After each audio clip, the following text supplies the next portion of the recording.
Olha só, esse é um rio que passa no fundo da minha casa.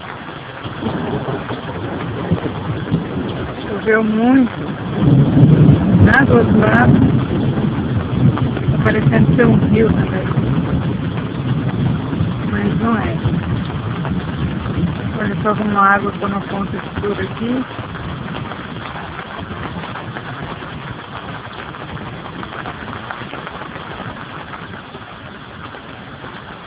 E nenhuma autoridade faz nada para ajudar a gente que mora aqui, na beira do porto.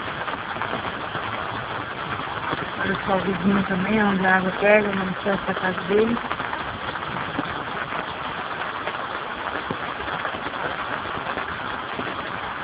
Olha só a altura que ficou a água do alicerce da minha casa. Esse alicerce eu já tive que fazer por essa água está dando problema na minha casa.